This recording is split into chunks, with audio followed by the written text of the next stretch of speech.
Okay, welcome back. So the wheel is removed, and what we're planning to do next is remove brake caliper and carrier as well. So the first is caliper. There are two bolts on the back here, and then carrier as well. They are M14, so you need to spanner M14, and caliper will goes away. Okay, caliper is removed. I don't want to disconnect the line, so it's still on the line here, waiting on the side. And then the carrier will be the second part. We got a bolt with a head 14 and the same on the other side. So 2 14s will let us remove carrier. Okay, so carrier is removed, and the next step will be to unscrew these two bolts, just to let us remove brake disc, especially because inside is a handbrake mechanism. So yeah, we need to lose these two nuts first. For this reason we need to use the impact driver bit set. It's a 1/2 inch one. As you can see, use the hammer. Don't try to use the ordinary screwdriver, it just damages the head inside, and you take the problem to remove the brake disc. So that's the impact one. You need to just set the proper direction, and then use the hammer on the back to unscrew the nut or bolt.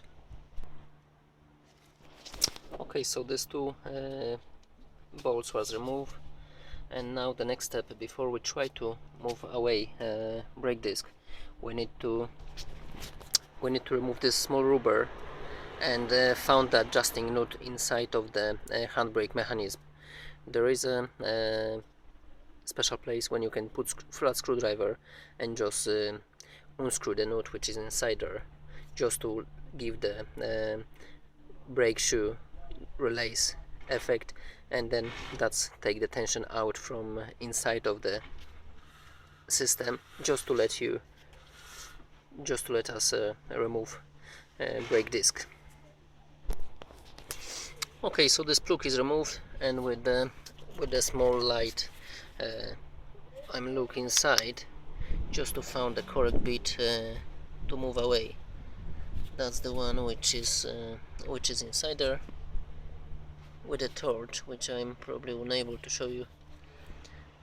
With a torch, you might notice there is some kind of tensioner inside. You need to release this tensioner, and then that's just what was done.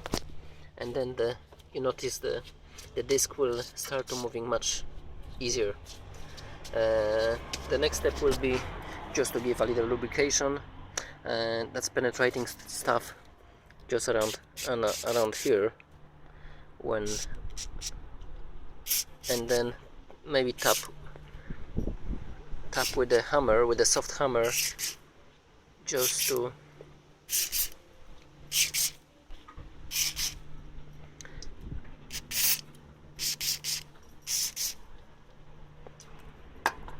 and then with the soft hammer we try to tapping on the back and moving the discs around, and then just to remove the brake disc.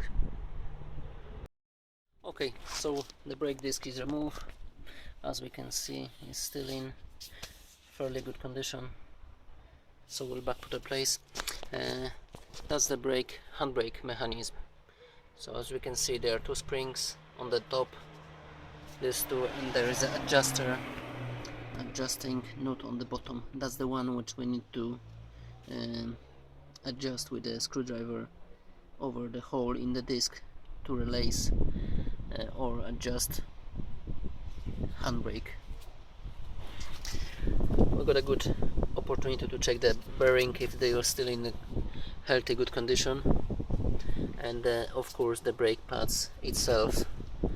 As we can see, we can have a look and see how many brake pads we still got.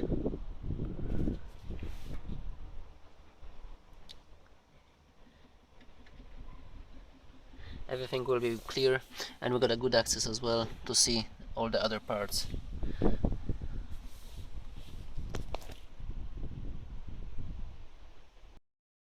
Okay, so the brake shoe was removed. Line for handbrake was disconnected. That's the bottom one, and now we got a nice access everywhere around here. As we can see, the wheel bearing on the back of this car is mounted on 4 bolts. That's the bolts around here, 3 and 4 on the bottom. This ABS sensor is over here. If you need to replace the ABS sensor, the bolts is on the back of the bearing. So the next step will be to put back all these parts together. So if you need to remove the brake shoe and replace the brake shoe,